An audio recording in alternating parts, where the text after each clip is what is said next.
Good evening, good afternoon, or good morning, depending on where you are. My name is Steve Sang. I am the director of the SOAS China Institute in London. Welcome to our webinar on an important subject, living with digital surveillance in China, citizens' narratives on technology, privacy, and governance. I will introduce our speaker in a bit, but before that, let me sort out a few of the administrative matters. At the end of the webinar, there will be an opportunity for you to engage with the speaker in conversations, but if you would like to do so, please use the Q&A box. It would be helpful to me if you would put your name and your affiliations down, but if you would like to stay anonymous, you can do so. Still, please put the information down so that I know where the question is coming from, but I will not read out any information that will identify you or your particular specific associations that lead to your identity. This webinar is recorded, and if you would not like your participation to be recorded, you can choose to leave now, or you can choose to stay a silent listener. Our speaker today is Professor Ariane Ollier-Malaterre. She is the Canada Research Chair in Digital Regulations at Work at the University of Quebec, and she's joining us today from Montreal. She works on digital technologies and boundaries between work and life across different national contexts. She co-chairs the Technology, Work, and Family Research Community of the Work and Family Researchers Network, and has received the Penta Award for Excellency in this area of research. Apart from the book, which she has published, having the same title as this webinar, she has also published very extensively, including something like over 75 co-authored book chapters or journal articles. With that, let me hand over to you, Ariane, for the next 15 minutes or so. Thank you so much, Professor Song, and everyone who is attending today. I am very honored to be presenting at the SOAS China Institute. I am presenting my book, Living with Digital Surveillance in China, Citizens' Narratives on Technology, Privacy, and Governance. And let me just check that this moves. Yes, okay. This book explores how Chinese citizens make sense of digital surveillance and how they live with it. There are many books, and I know that in this community you have discussed other books regarding the infrastructure of surveillance, especially digital surveillance in China. What I'm interested in with this book is the psychosocial perspective, which is how people understand the surveillance and how they live and cope with it. So the book was published last October in the Routledge Studies in Surveillance, which is co-edited by 4 prominent professors in surveillance studies in the UK, actually. And I want to express my gratitude to my Chinese colleagues who have invited me over to China to conduct the research, the interpreters, and the research participants. Also, you've mentioned that I have mostly published articles because that's what we do in my discipline. I come from management. And this is my first book, and I've benefited from a lot of help to navigate this process. I've had very generous endorsers and book reviewers, which I wish to thank as well. Digital surveillance is not at all unique to China. It's a worldwide phenomenon. And I want to emphasize this because it would be far too easy to pinpoint China as, the only or first enforcers of surveillance. It really is a worldwide phenomenon. However, in China, people do leave very extensive digital footprints every day.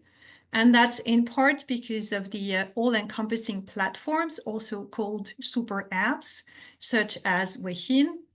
It was this community, I'm sure you're most familiar with these platforms. Maybe there are people who do not use them. So very briefly, I'll explain that these are the platforms that you use to do everything that you would do if you had a phone in Europe or North America with a dozen or 20 different apps. Only they are integrated on these super apps. So you use them to talk with friends and families, audio and video messages, to check the news on social media, to entertain yourself, to work. Actually, these platforms in messaging are more used than email for work. They're more convenient. So you use them also for transportation, to buy everything online, book a show. You can share restaurants' bills. Well, that has come even to Montreal now. You can do that as well. Give money to people on the street because they have QR codes. You also can pay your taxes, access your utility bills and public services.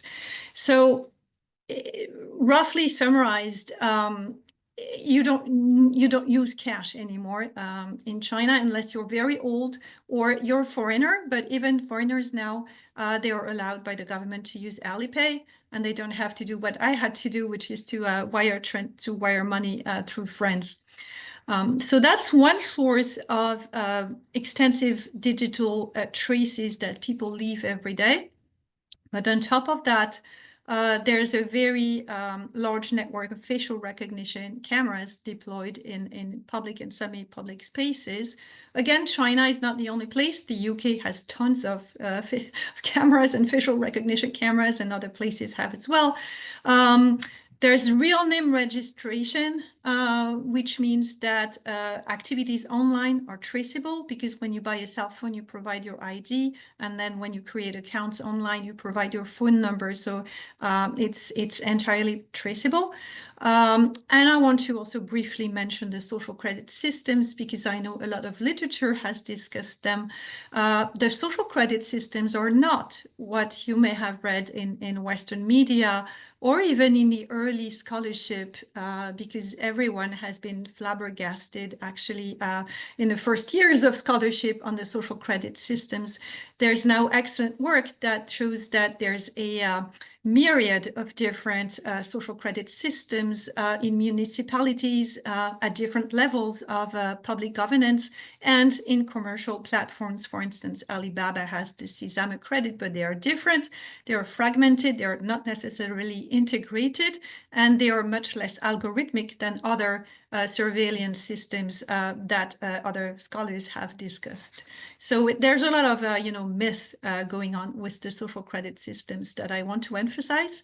But it remains that people hear about the social credit systems, and they might fear it, and they might have questions about it.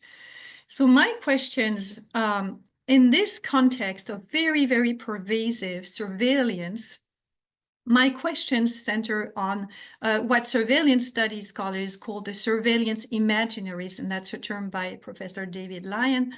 The questions are at the intersection of the surveillance, privacy, internet studies, and of course, Chinese studies. And they're very simple, very pragmatic. To what extent do Chinese citizens notice digital surveillance in their daily lives? What do they know about its different facets? Because some of them are very opaque, for instance, the social credit systems. Do they change their behaviors in anticipation of surveillance? What do they think of it? How do they make sense of it? How does the context, historical, socioeconomic, political context, shape their discourse? And how do they feel regarding exposure to surveillance? It's been a most humbling endeavor. So first of all, it's my first book, but also my background is in sociology, in management, and in psychology. I'm not a sinologist, so I come to you very humbly. What I do have is experience, is a 20 years experience of interviewing in different countries. I'm a qualitative researcher. And this experience has been most useful to me. So I plan 2 years ahead of a sabbatical leave to go interview people in China, because of course that's not something that you can just improvise.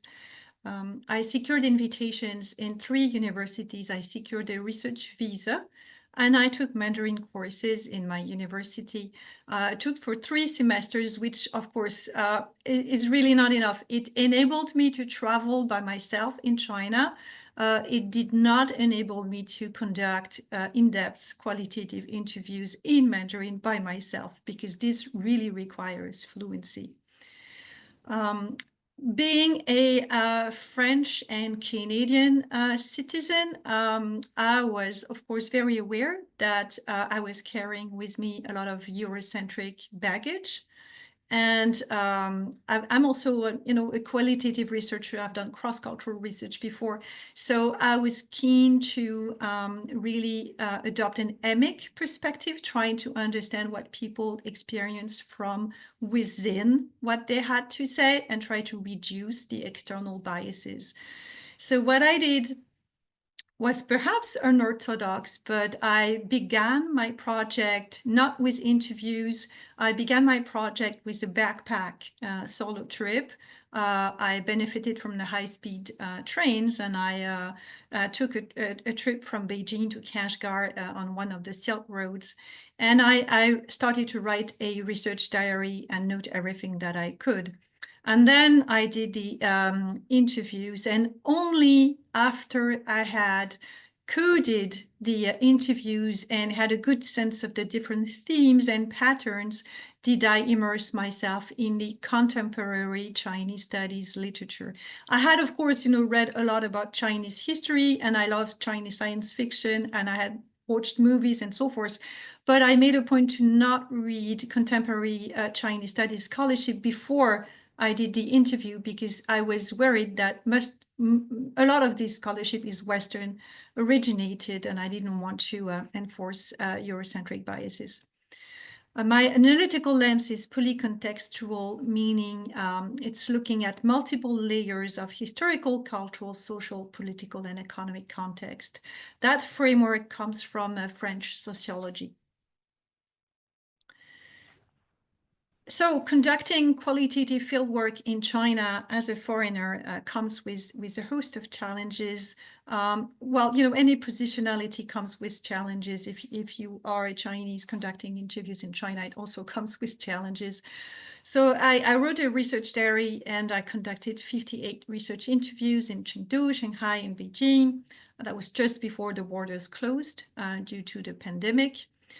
All the interviewees were Chinese citizens, except 3 who had long-standing residence, were married to Chinese partners, and most interviews were face-to-face. About half of the interviews were conducted in English, actually, with or without a doctoral student serving as an interpreter, but the respondents insisted that they wanted to conduct the interview in English, and the other half was in Mandarin with an interpreter, a couple ones in French with the informants. The challenges I encountered, and I'm more than willing to discuss more in depth during the Q&A. I have 2 full chapters in the book on the methods and how I try to circumvent self-censorship. So the challenges were to listen to participants in a non-judgmental, non-interfering way, try to put my baggage and own views at a distance, and all the while navigating sensitive, that's good for political topics, self-censorship, political speak. And at every interview, get a sense of how far I could go, because my priority and my ethics committee priority was to buffer participants, interpreters, and the colleagues who had invited me against political risks. So I've mentioned already half the interviews were in English, so I think many of you have understood that this sample is particular. It does not claim to represent the demography of China. It does not claim to capture the experience of 1.4 billion citizens. The sample is small. It is more educated and urban than China's overall population. I did really try hard to balance the sample. What happened is the professors who invited me recruited people through their networks, for instance, alumni and their Guanxi networks. And when I saw that I had more educated and urban people, too many PhDs and masters in particular, I asked, can I interview the cleaning lady in the hotel where I am staying, because I'm talking with her every day? Can I see migrant workers? Can I have taxi drivers, secretaries? So I did have these people, for instance, a campus security guard, a dormitory aunt, and so forth. So it's a little more representative than initially, but it remains a particular sample, as in a lot of research in China, because these people are easier to access. So I'm going to summarize my key findings in 2 slides, and then I'm going to delve into some of them that I think could be of interest to this audience. So the first of my findings was that there was a good support, a good extent of support for digital surveillance among the respondents. And that was because the respondents created a cohesive system of moral narratives, and that this system worked to cast surveillance as a solution to China's problems. So how did this system work? On the one hand, I was able to identify 3 anguishing narratives. And these narratives created shame, they created fear, they created anguish. And on the other hand, there were 2 narratives that acted as an antidote, if you will, that provided a response and appeasement to these anguish and fear. And these were redeeming narratives of digital protection. So research, there's quantitative cross-cultural studies that have found that Chinese citizens, on average, tend to support digital surveillance more than, for instance, Americans or British or German citizens. What this book does, I hope, is provide an explanation or part of an explanation for that. Because here you see the cohesive web of narratives that creates the need for digital surveillance. So if we take a closer look at the anguishing narratives first, the first one is lack of moral quality. There's a huge literature, I'm sure many of you are aware, on Su's moral character. I had not read that literature before I started the interview. So it came as a puzzle to me, really, but I kept circling that word moral quality on my interview notes. So I asked my interpreters to explain to me what that meant. And so people were saying that their fellow citizens in China did not follow the rules, that, to some extent they behaved as children, undisciplined children, and that for that reason they needed to be punished. They needed to be monitored, and they needed to be punished because they lacked education and they lacked moral integrity, and the punishment was welcome because it would raise their sense of morality, and it would help make China a more civilized country. So that's a very, very classic narrative by which you can understand that digital surveillance can be understood as helping raise moral progress. The second narrative is also a very classic one in Chinese studies. It's the century of humiliations that began with the Opium Wars in the 1840s and kept through the Japanese invasions.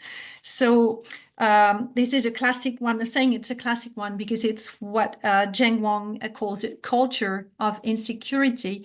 And that's also what Jean-François Billeter, a Francophone sinologue, calls a civilization complex.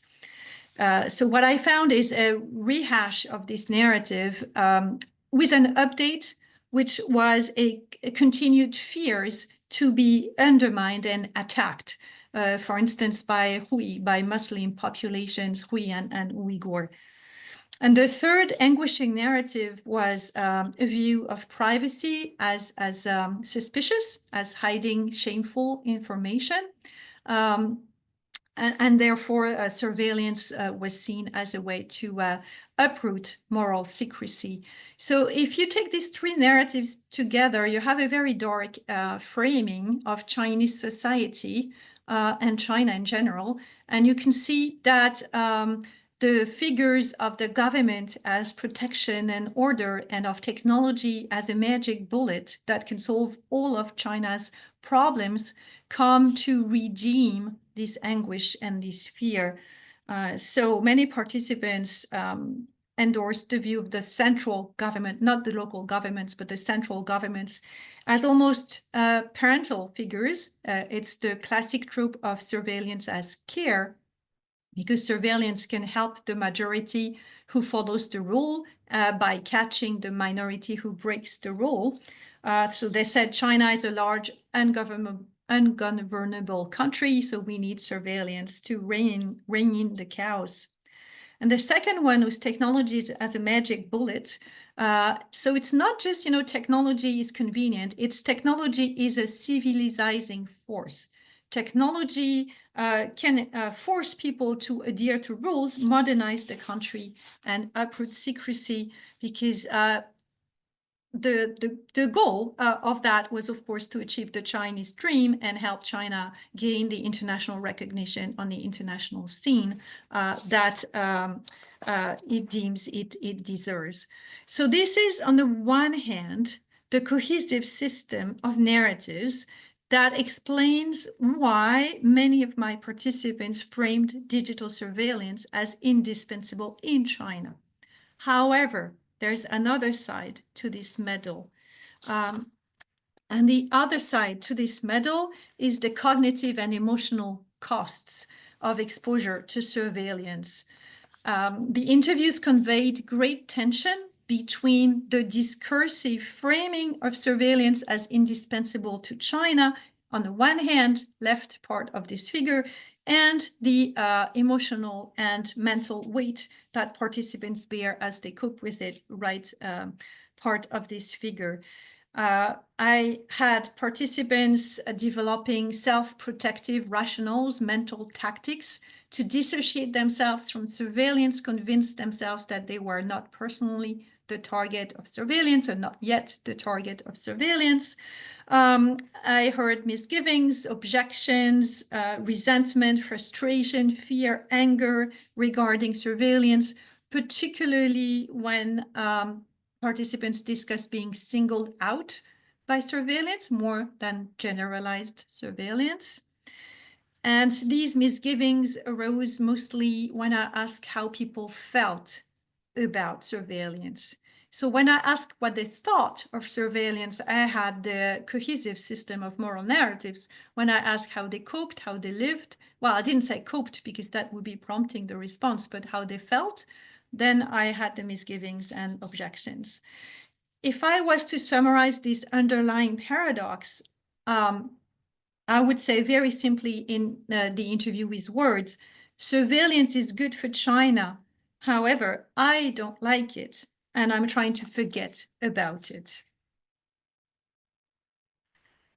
The book is structured to reflect these main findings. The first part provides a literature review and definitions for the core constructs of privacy and surveillance in Western research and Chinese research. The second chapter retraces the history of surveillance in China, because this is a very ancient practice. It hasn't weighted the most recent digital technologies. The second part of the book analyzes the anguishing narratives of moral shortcomings. The third part of the book details the redeeming narratives of digital protection. And the last part focuses on the mental and emotional weight of surveillance, including self-censorship and how people danced around that. What I want to do in the remaining time is focus on 3 chapters. The first one is the view of privacy as hiding shameful information. It took some time, because at first I had Western definition of privacy in mind, and it took some time for me to understand that privacy is really connected to face saving, and notably to the importance of social judgment and respectability, which social judgment is hugely pervasive, as you all know, in China.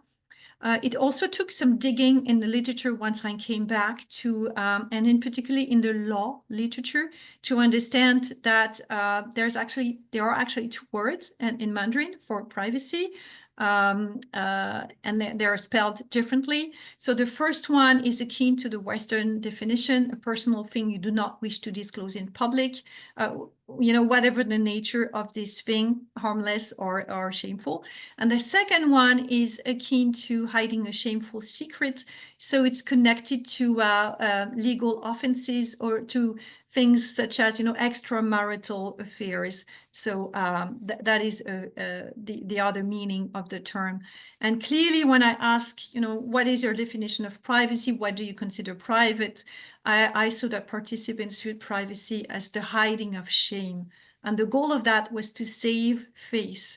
What they wanted when they expressed needs for privacy was to control the exposure of shameful information and feelings, not from anybody, specifically to social groups that could judge them negatively.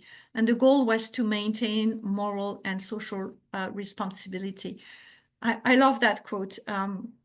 This young lady told me, you'd never shoplift, you never steal in a shop with a friend, because you would be too ashamed if you were caught. But you might take a chance if you're alone, even if there is a camera. In other words, we don't care about the camera because it's not my friend, or it's not my mom, or it's not my supervisor watching the camera. I don't know who's watching, so I don't care. But I wouldn't do it if I was with my mom or a friend. So what do you hide in that context? Face, again, is multi-dimensional. There's moral face, including the shameful things. So the shameful things include the behaviors, thoughts, and emotions that could be judged negatively by others. So what people said was mostly purchase of personal medicine, that's code for Viagra. Anything that was, sex-related, they would consider it private, or socially questionable purchases, for instance, a knife.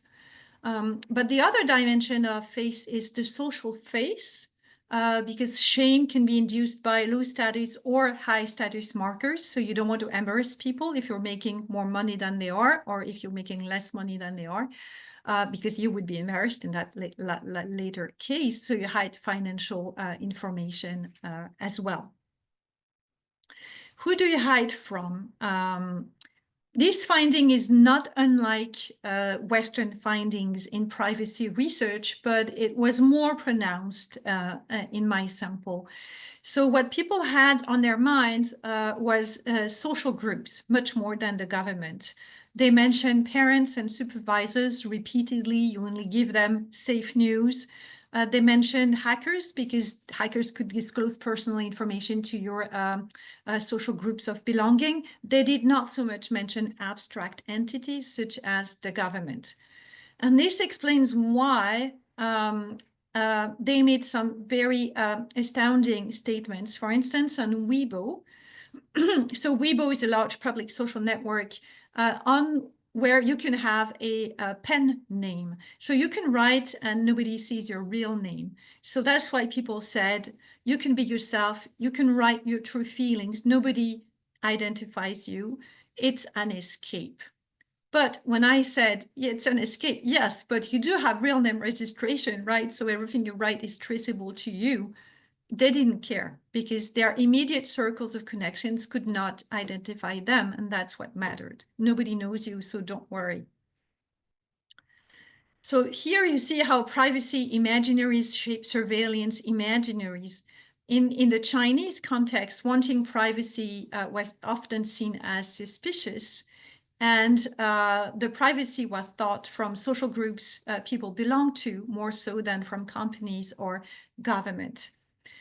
And in addition, surveillance was associated with positive outcomes, because if you see privacy as something suspicious, then you see the revealing of these suspicious facts and behaviors as actually good for morals, because it uproots immoral secrecy. And they did not so much view state surveillance as much as a threat and intrusion than in other country contexts. So let me turn to the emotional and cognitive consequences of living with surveillance. And I want to start with the mental tactics to dissociate oneself from surveillance. I had as many as 9 out of 10 participants who mentioned at least one tactic. So this was really, really pervasive. And I classified these tactics under 4 categories that I'm going to detail with you. One is brushing surveillance aside. Another is othering surveillance targets. The third one is wearing blinders. And the last one is resorting to fatalism. Let's start with brushing surveillance aside. There were many, many ways to do that. The first one was to minimize or deny that there was surveillance. For instance, this person says, nobody's watching. The government does not want to spend money to pay people to watch all the time. When they need it, they check. Otherwise, no one is watching. That, of course, is for non-algorithmic cameras, right? But that was the reasoning. And I heard that so much that at some point I got maybe a bit frustrated. I was on a train and there was an announcement on the social credit system. So I recorded the announcement. And when I played it to an interviewee saying, you know, this is real, she blurted out, maybe they're bluffing. Which actually, in retrospect, as some of my colleagues have told me, it may be true, because sometimes some authorities make announcements and they're a little ahead of what can actually be done on the ground. Another tactic was ignoring. If I don't like the loss of privacy, and loss of freedom, I just choose to ignore it. If such monitoring helps my work, I can accept it. Otherwise, I'll ignore it. Also, it does not remind me all the time. I choose to ignore it. So if there is something that I don't have to see, then I'm going to pretend it's not there. And that is why, for instance, many of my participants really hated the pay with a smile feature that you can use now in some supermarkets. You don't even have to pay with Alipay or WeChat Pay. You just show your face, and because you're pre-registered, it debits your account. But they didn't like that, because that you cannot ignore. You have to face the camera and you have to see it. So for the social credit system, they had a very sophisticated argument. So some people said it's science fiction, it doesn't exist. So you see here, this person is quite sure we don't have that system. You don't have. We don't have the social credit system. It does not influence their future if people do bad things. We don't have this. Other people told me it can't be done technically. Saying, I don't know whether WeChat Weibo will record everyone's data because it is enormous. I don't know if they have the technical knowledge. And that was actually an IT architect who told me that. And that is a very fair point, because that's an enormous amount of data. And most people said, yes, I heard about the social credit system. I know that is a real thing, but it's only financial. So they were confusing the Alibaba Sesame credit type of social credit system with the more behavioral ones that are inscribed in the government plan. Another very widespread tactic for brushing surveillance aside was to normalize. They were saying providing one's data is normal because everyone in China does it.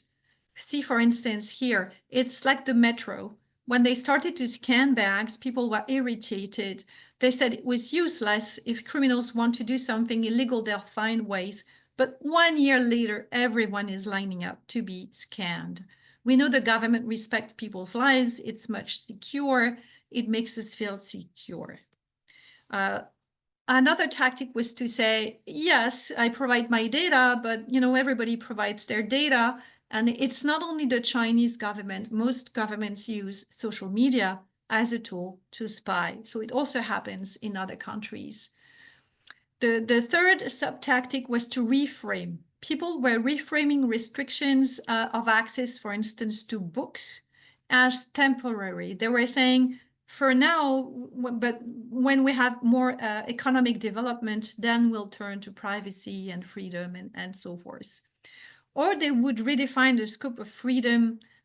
This quote is particularly vivid. The country makes the laws, the regulation. It's the bottom line of all peoples.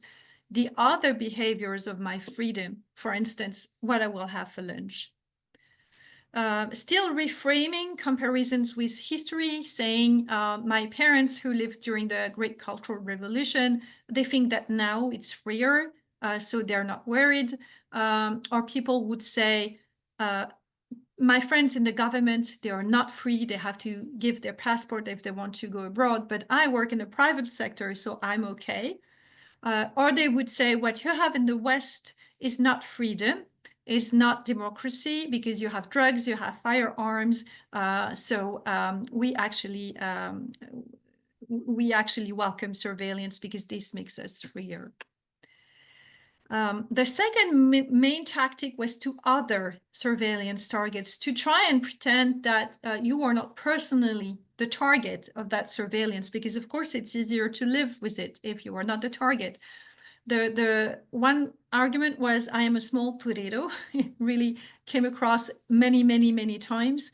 I'm not a big potato. There's no need for people to intentionally find me. I'm just a social human. Just my personal data are not attractive to them to do something. And to be fair, that's something that we hear in the West as well, in many Western countries as well. Another argument was the blacklist is just for criminals. Surveillance is just for criminals. I'm a good person, so I won't get into trouble. Someone saying improving public behavior will make the interview environment and surroundings better for us, for the ones who obey the rules in the first place, even without these credit systems. And when I ask, but do you always know what you need to do? What's good, what's wrong? Because sometimes there are gray areas. As this person said, everybody knows what is good or bad. As human beings, we know, so we will avoid bad behaviors. The third tactic was to wear blinders. So focus on daily life, saying, I care about money, power, the jobs I can have, not personal privacy. Try to assess the consequences for self and family. So people were not questioning that there was surveillance in the first place, or they were not questioning that they would be punished if they broke the rules. They just wanted to know what the rules were and what the practical consequences were. For instance, I must know what it's used for. If I borrow money to buy a house, will it prevent me from borrowing? And a theme that was so prevalent that I almost titled the book So Far So Good.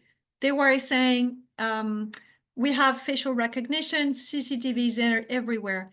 It won't harm me at present, so far, so I'm not that concerned.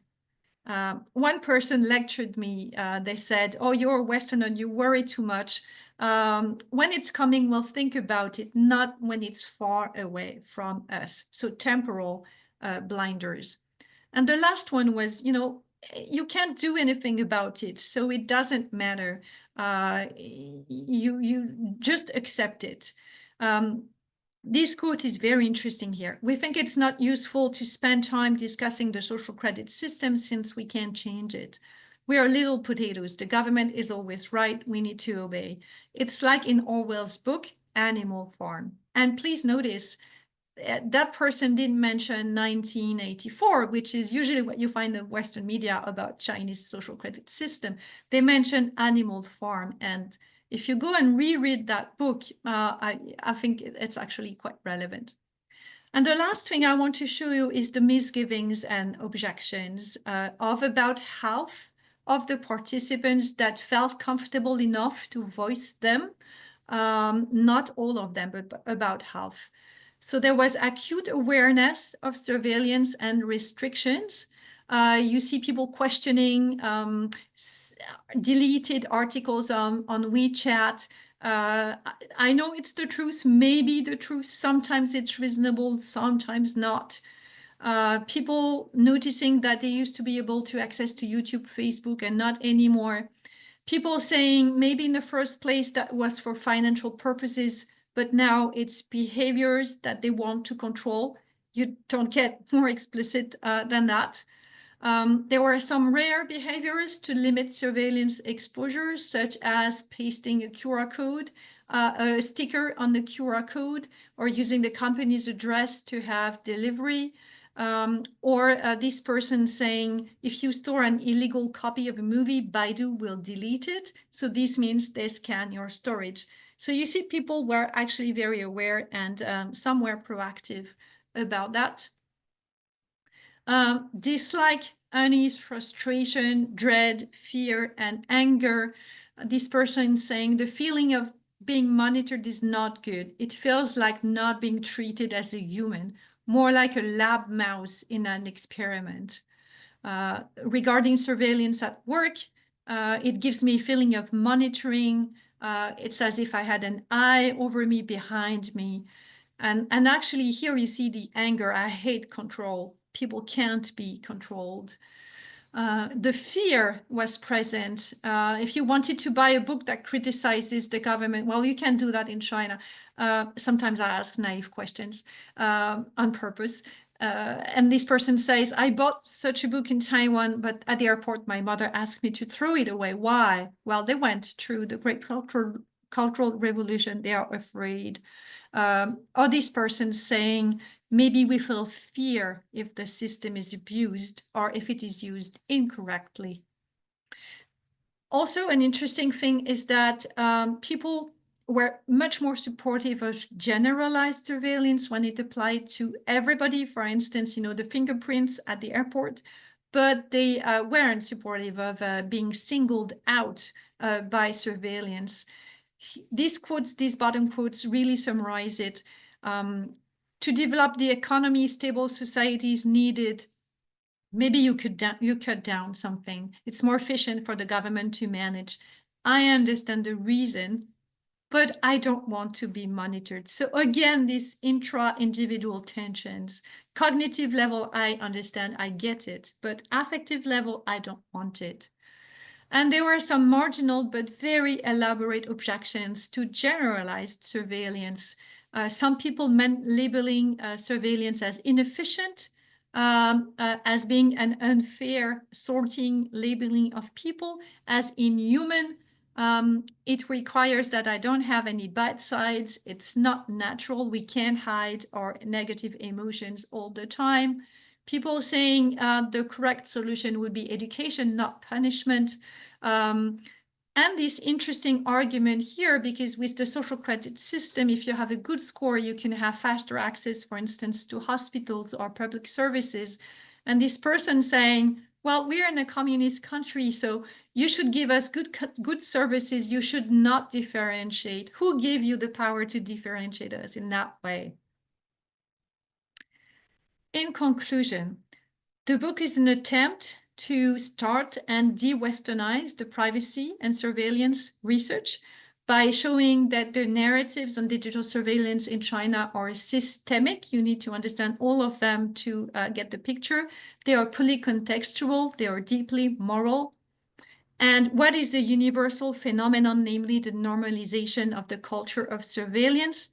is in China framed in specific nationalist and culturally embedded meanings because of age-old surveillance practices, 3,000 years, pejorative meanings assigned to privacy, an emphasis on horizontal face saving more than vertical face saving, the trope of national memory, which is very distinct from national history, and a techno-nationalist view of technology, not just as convenient, but as a civilizing force to re-engineer society towards greater morality and prove the worth of the Chinese civilization to the world. The contributions of the book to surveillance and Chinese studies are to highlight the paradox and the intra-individual tensions in China, to extend the framing of surveillance as care or coercion. That's a classic framing in surveillance studies. What I bring here is that at the cognitive level, people view surveillance as caring, protecting the majority from a divided minority. But at the affective level and subconscious level, they view it as coercion. And of course, it enriches theories of the surveilled subjects, the work of Kirsty Ball, for instance. So we've discussed China, but as I said, surveillance is a worldwide phenomenon. It's also obviously unfolding in Western liberal democracies and countries of the global South. I hope the book encourages everyone to critically examine other contexts and critically examine what may be the moral context of our own narratives in other countries and how they may be similar or differ from Chinese narratives. And hopefully the book is accessible to lay public because it synthesizes the work of sinologists, and mostly in all of the chapters, except the literature review, intro and conclusion, you have really a lot of space for interview excerpts, as I wanted to give the research participants a voice in this publication. Thank you very much. Thank you very much, Ariane. That was absolutely fascinating. If you could close the share screen, then we might be able to see you better. Excellent, thank you. We've got a couple of questions. I'll come to them, and I will encourage others to put your questions or your comments in the Q&A box. And I would repeat that if you would like to stay anonymous, please say so at the start of your question. I will respect that. But if you provide your name and your affiliation nonetheless, at least I know, and that information will be shared with the speaker as well after the event, and it will just enable us to understand better where the question comes from. But your personal information will not be disclosed to others. Let me, as usual, start the webinar by asking you a simple question. You underline very much that it is a de-Westernized approach, implying that it's focusing on the Chinese, giving a Chinese response. At the fairly early stage of your presentation, you talk about the two primary narratives, the anguishing narrative and the redeeming narrative. Both of them happens to coincide beautifully with the central narrative of the Chinese Communist Party. That's what the party has been telling people to think. That's what the party has been educating people to believe. We are talking about a people in its long civilization likes to see itself as the center of the world's civilization, as the most moral, civilized, gentlemanly people in the world. Is there a risk that what is in fact the party state narrative is being seen as Chinese narrative, when it is in fact a Leninist party state getting people to think what they are supposed to think, we're talking about a country where there is a state ideology still. Indeed, one being immigrated. Could you clarify that for us, please? You raise a very important question. The narratives that have been voiced by the participants are indeed the narratives that are taught in primary schools from a very early age, because there have been a host of educational reforms to carry them through. And there are the narratives that are also conveyed by state media. So the question is, and I'm not sure I have the answer to that, to what degree have people interiorized these narratives? So to what degree are people saying to a foreigner person what they think is safe to convey, and also what they are, to some extent, proud to convey, at least regarding the redeeming narratives? Or to what degree have they interiorized and made them, really bought in for these narratives? And it's very, very tricky to have an answer to that. I've discussed it with many people ever since I've begun to present the book, because I've talked to many Chinese studies colleagues and students and people and people who are still doing field work right now. I would tend to believe that many people actually adhere to these narratives. Many actually, this is actually what they think. I'm not saying this is the whole story, because as I've pointed out, on the one hand, this is what they say, this is what they think, but on the other hand, we've seen lots of critiques, and we've seen lots of negative emotions and lots of counter arguments to that. But I think a part of the participants, actually, it made so much sense, it was delivered with so many details. I had several people in particular who took extra pain to educate me as a Westerner, as a Western scholar, and took me to lengthy lunches at their place and taught me about the Chinese history and why, well, all the national humiliations narrative, really, and that was more salient actually among the CCP members, of course. But I think it's complicated to. So yes, this is discursive. This is why I label them narratives, and all I can say is these are the narratives. I'm not saying these are inner beliefs. This is what is being restituted to a scholar when the question of surveillance is raised. And of course, in this community, that there's a lot of dissent still, even on social media in China, and many other people have counter arguments. But this is what I got. Okay. Well, first question I pick comes from Freya Pence. How do you know how much monitoring is actually going on? Can you only ascertain how much people are really brushing it aside versus making a fair assessment if you have some objective measures of how much surveillance is actually going on? Yeah, that's a fair question as well. So my research objective wasn't to assess, whether they were, well, let me backtrack a little bit.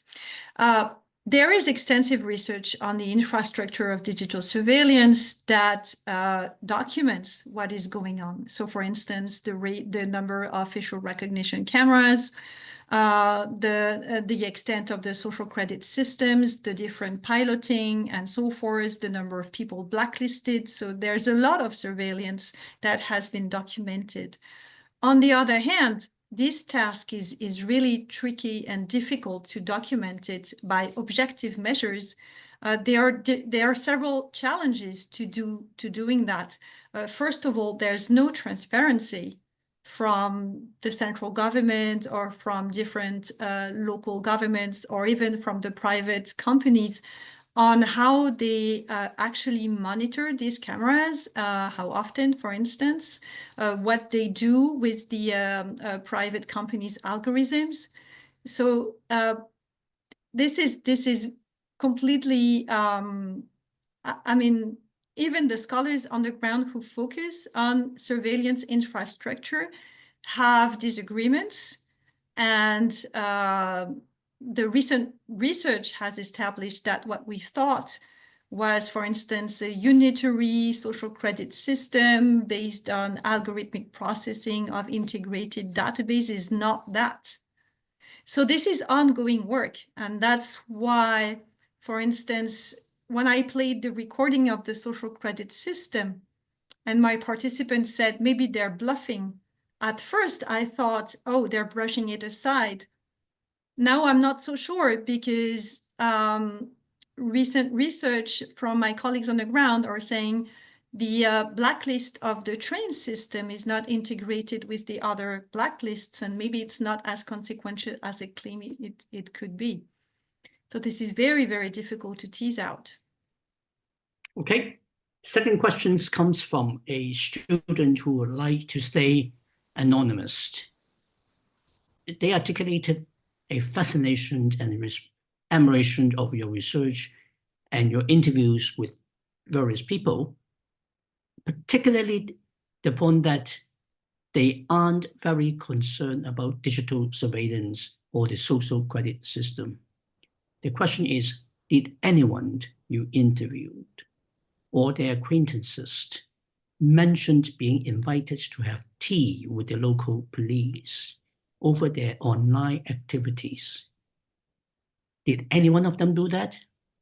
And how did they view this, particularly for those who had been invited to tea or knew somebody who had been invited to tea? So nobody said, I have been invited to tea.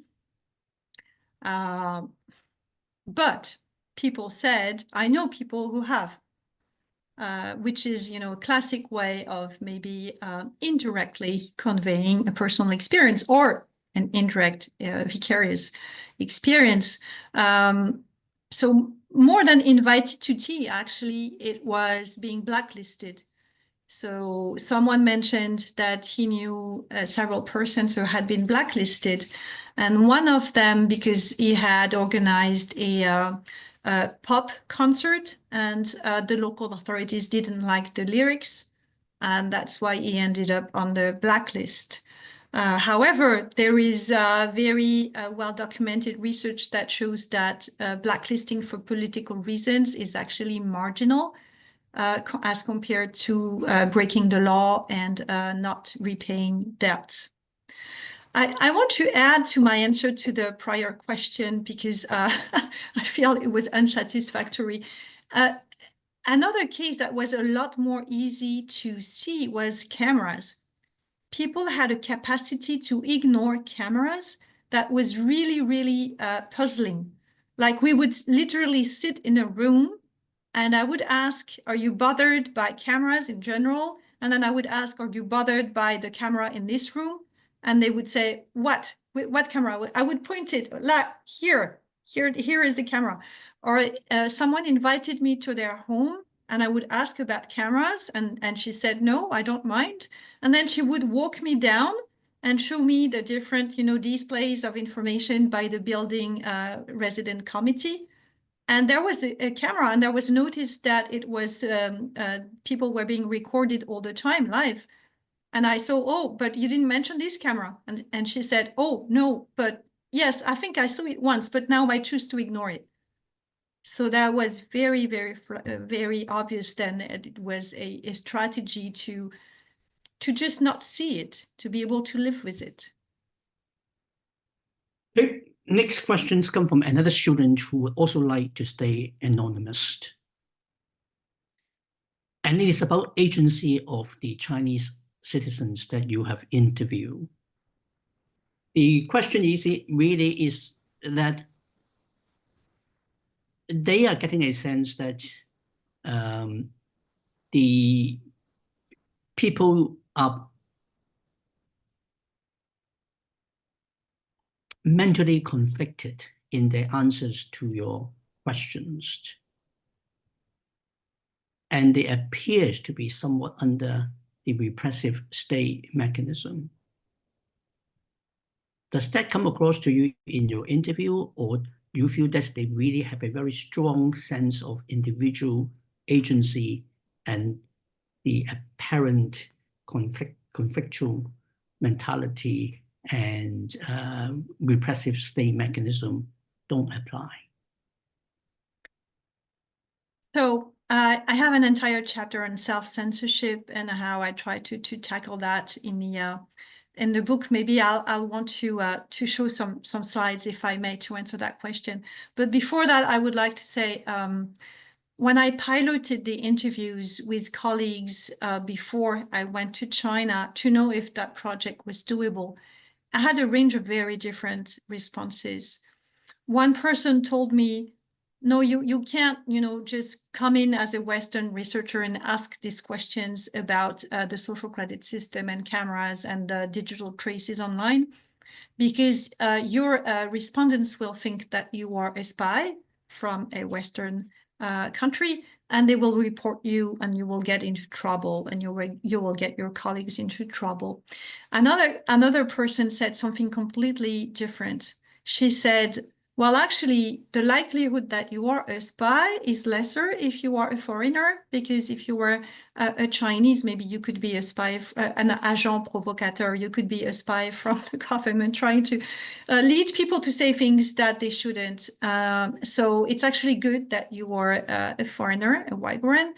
And for some of these people, the less educated people, the migrant workers and so forth, you might be the only foreign person that they talk to in a while or in their life. So maybe they will be eager to tell you more than if you were Chinese. But let me show, if I may, I want to show you a couple more things. Let me check that you see them well. Yeah. You see that? Okay. Yes. So I was very aware, of course, of that question that you have about the repressive state and the ability to speak freely and agentically. So what I did was choose my language very, very carefully. For instance, if people said sensitive, of course, instead of political, I said sensitive.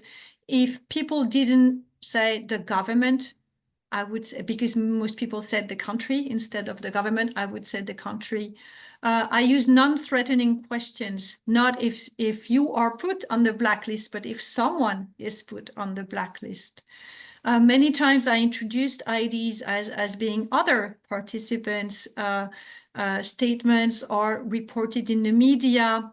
For instance, I would say, there are reports your score could go down if you spend too much time, blah, blah, blah. I did not say this is the fact. I said there are reports, we're not sure, this is opaque, but this is what people are saying. I was very careful to watch the body language. And that was, I have to say, the body language I have seen while interviewing in China was so different from I have seen in all the other countries that I have interviewed. Some people would keep silent very long. And for people who do qualitative research, silence is your friend, right? You just wait when someone is silent. So, but they would keep silent, then they would open their mouth, stay silent, and then close their mouth, and they still haven't spoken. And then they would clench the jaws, and they would swallow back, and they would lower their voice. They would shake their head, they would look down, they would, toy with their phone, all signs that conveyed that, the conversation, when we reached complicated, sensitive questions, wasn't easy. And then there were two options. Either people would launch into what they wanted to say, and they would do that slowly and rather painfully, or they would decide that they would just give me the correct thing, the political speak, and then they would speak very, very fast and without any doubt and without any hesitation. They would just deliver the easy speak. So when people wanted to not answer, they had actually many, many ways to do that. I had people claiming that they couldn't answer because they were low educated, or because they don't understand the political issues, they don't know anything about it. I had people saying, I'm not interested in politics, I have nothing to do with that, I'm not interested. Or they would more frankly express embarrassment. They would say, it's hard to discuss. Or they would say something that perhaps they thought they shouldn't have said, and then they would drop dead. Silence, complete silence. It's not to protect us. It's not the reason. And they would drop dead. Or they would, very directly say, I'm not going to answer your question. This person said, I won't answer this question. Next question. Or they would say, I can't answer. I'm a member of the party. And of course, it's interesting how you lead, how you follow up to that statement. Other people would say, after they have tried to educate me on the narrative, I hope you don't think it's propaganda. So they were, it's a case where they and me and the interpreter were dancing around the self-censorship and the political speak and cycling back between easy questions and more complicated questions. And then when I would sense that it was too difficult for someone, I would do very, very easy question. What do you post on WeChat? Why do you like WeChat? And then when they breathe again and they felt more comfortable, I would try and go a little further into more complicated questions. Okay. Next question I picked comes from Tom Gilbert. And the question is, was there a sense of any more concern about the prospect of AI-enhanced surveillance in the near future? About AI and? AI surveillance coming up in the future, in the near future. No, on the contrary. There was a great sense of techno-optimism and techno-solutionism and pride in the sense that China had a more liberal, less regulated approach to AI and to science and technology in general.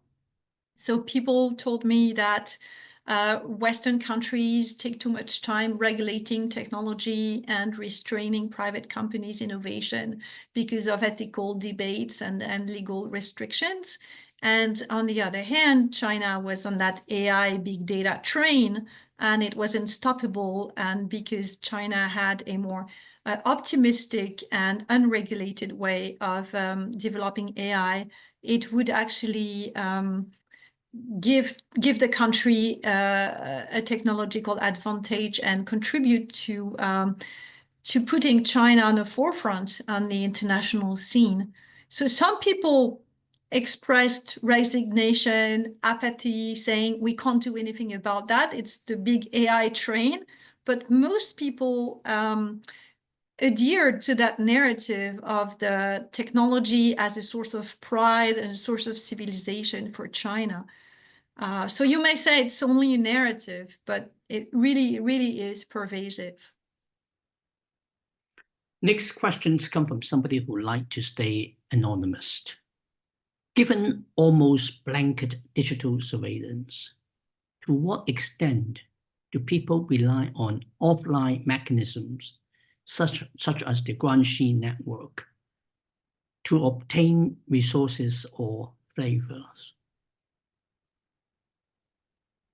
I mean, this goes a bit beyond your remit. Yes, I did not ask questions about specifically because my understanding is, most interpersonal interactions are mediated by WeChat or another platform. What I did ask is there anything you would use cash for rather than pay with electronically? And some people did say, sometimes I take a regular taxi instead of Didi because I don't want my localization at this precise time of the day to be to leave a digital trace. Or some people would say, yes, there are things that I would pay for in cash, in particular personal medicine. But most people said, even the books that I want to buy, I will buy them electronically. It's so much more convenient. Most people said the trade-off between the convenience of doing things electronically and the loss of privacy results in choosing the electronic way. So I'm not sure, what could be not mediated by technology. It would only be a face-to-face conversation because telephone is mediated as well. But even face-to-face conversation, you have to make sure there's no camera or recording when they take place. I'm not sure to what extent this is very pervasive. I did have a couple conversations where people ask me to put my phone in the fridge. Everybody put their phone in the fridge because we were in someone's home. But it's becoming increasingly difficult, especially if you compare it with the convenience of just sending a text or just sending an audio message. Okay, next questions come from Freya again. You did mention in your presentation about 3,000 years of China's history. So the question is framed in that way. Can you talk more about the 3,000 years of surveillance practice? How does it compare or differ from similar surveillance that happened in the West, such as over the watching of witches and the trial of witches? It would appear that in Europe that has stopped a few hundred years ago, or at least about 100, 200 years ago. By implication in your talk, it hasn't really completely stopped in China. Why is that? Interesting. There are many questions in this question. So in China, the historians date surveillance back to roughly 3,000 years to the empires.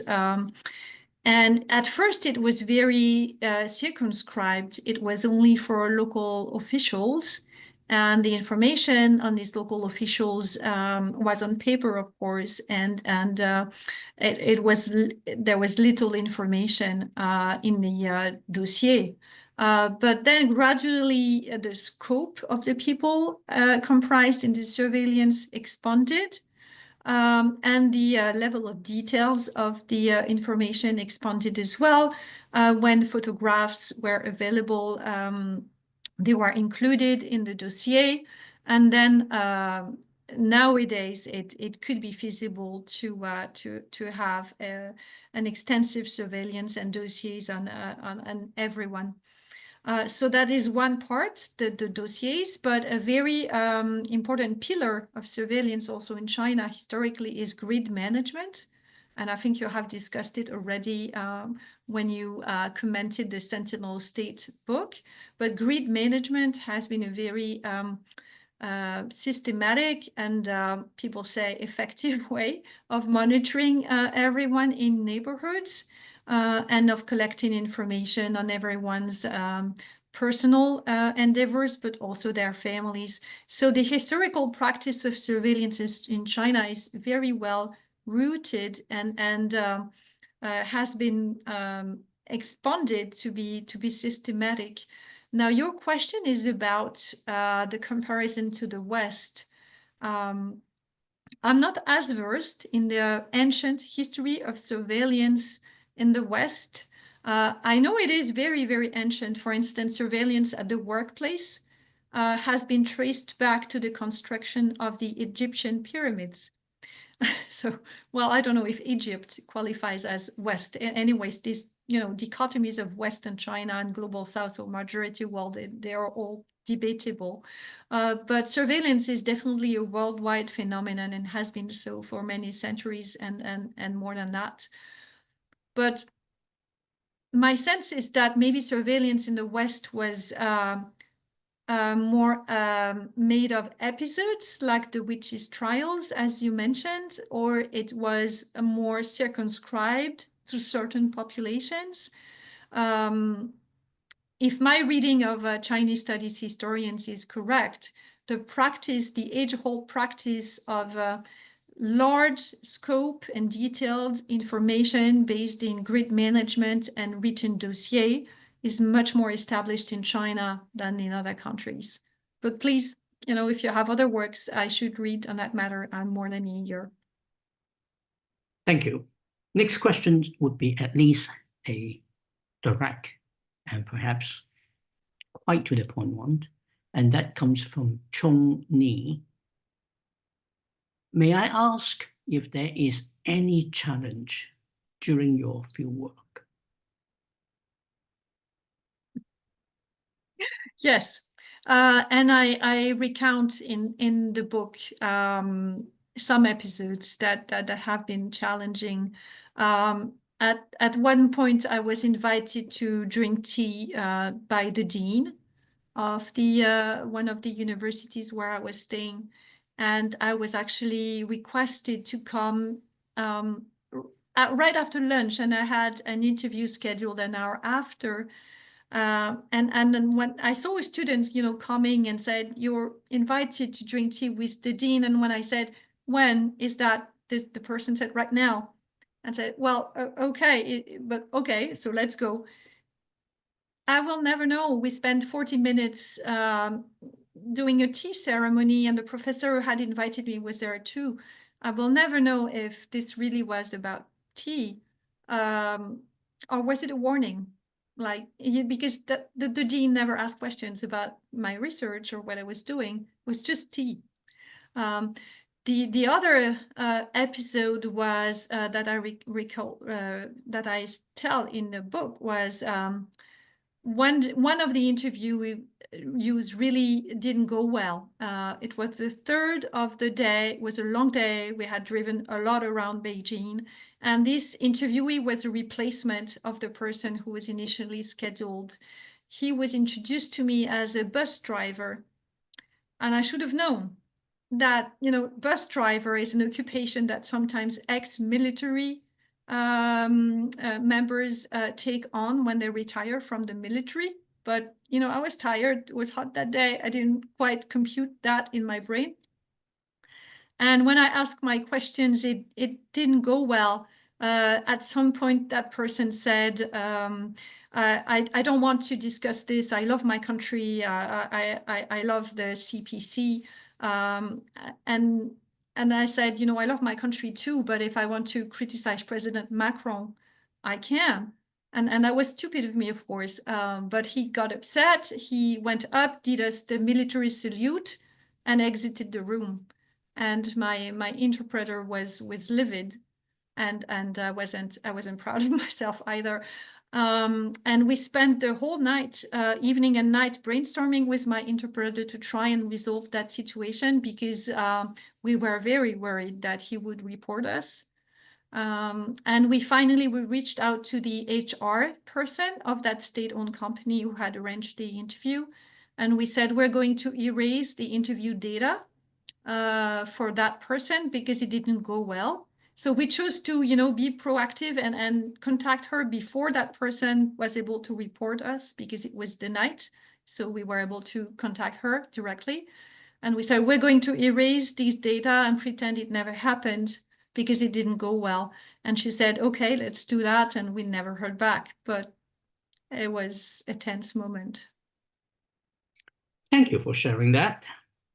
Next questions comes from Rohitha Pereira.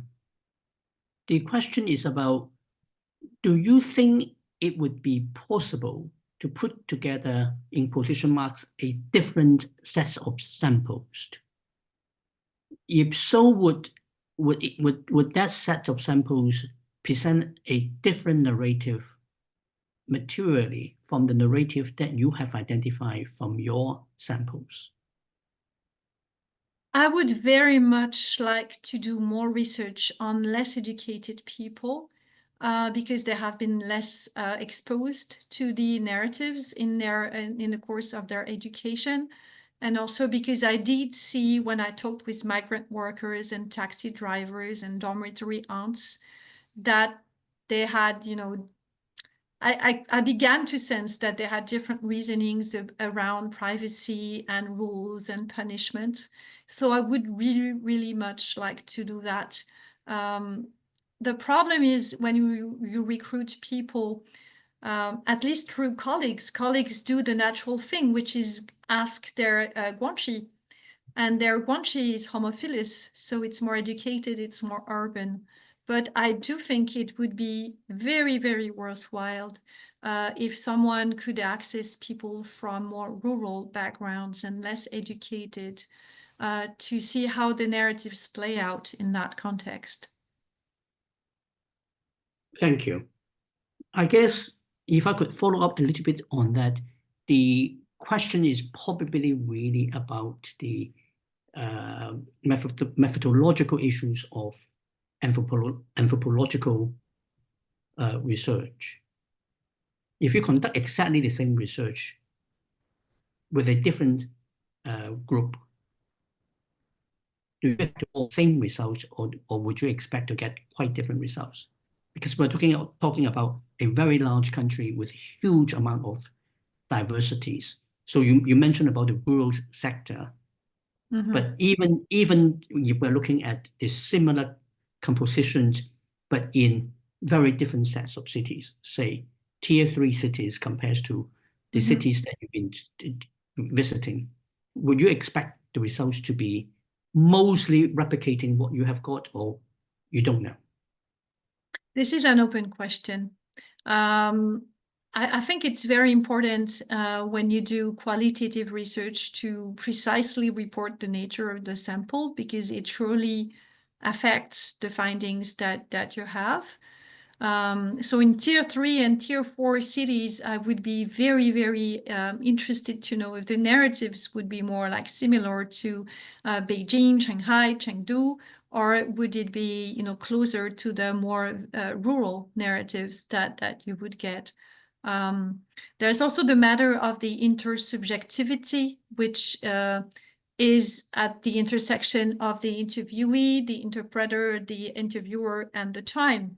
If I were to do the interviews now, it surely would be quite different. Okay. I think that we've just got a new question that came in.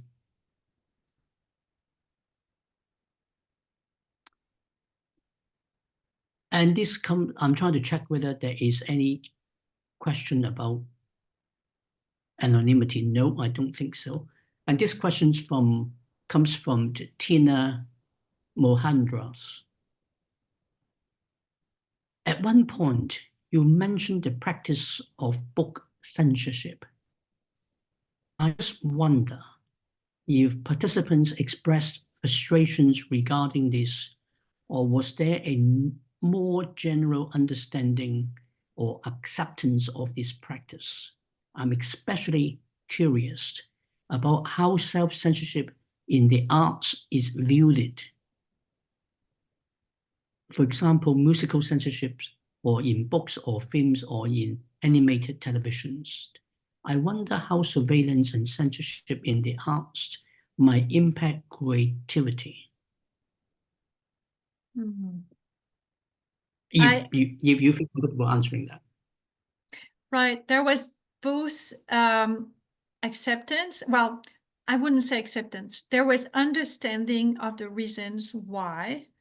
And several participants explained to me that you need to control which books are available and which information is available, for instance, on foreign media, because that is better for the stability of the society and national security. Because otherwise, with a large country, if misinformation is framed under the term of misinformation. If misinformation spread, if people have too many opinions, then it's more difficult to govern. So there was an understanding of the reason why, but people did still express frustration and resentment. I had people telling me, you know, I have a friend in a publishing company, and that book from Orwell is you know, it won't be published again. It's being banned. So they were acutely aware of what they could access and what they couldn't. You know, people buying books in Taiwan or when they were abroad, or of course using VPNs. But even if you use a VPN, you know it's being tracked because sometimes it works and sometimes it doesn't. So the government knows who is using a VPN and why. So what does it do to creativity? I hope, you know, I hope the arts and the works still circulate somehow, because in the history of censorship in other countries, that's how the arts keep alive. I know I've given my book to several colleagues who were in Western conferences and said I cannot buy it from China, so I gave the book. Its scholarship also needs to circulate. I hope it still circulates under the cover. I don't have much empirical evidence to answer that. We got less than 1 minute left. I want to ask you one last very short question. And these questions come from Jun Zhao. And the question is about, are you going to do any future research around digital surveillance in Chinese family settings? I haven't planned that. I think it would be fascinating, very difficult to get authorizations and a research visa to do that in the current circumstances for me as a foreign scholar.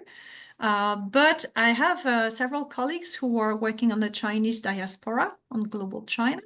And that is something probably that could be explored in that setting. Well, thank you very much, Ariane. It's been a fascinating webinar that we have. We have just reached the time that we have allocated for this webinar. So I will thank you. Being a webinar is not realistic for people to show their appreciation, but I'm sure they all are very appreciative.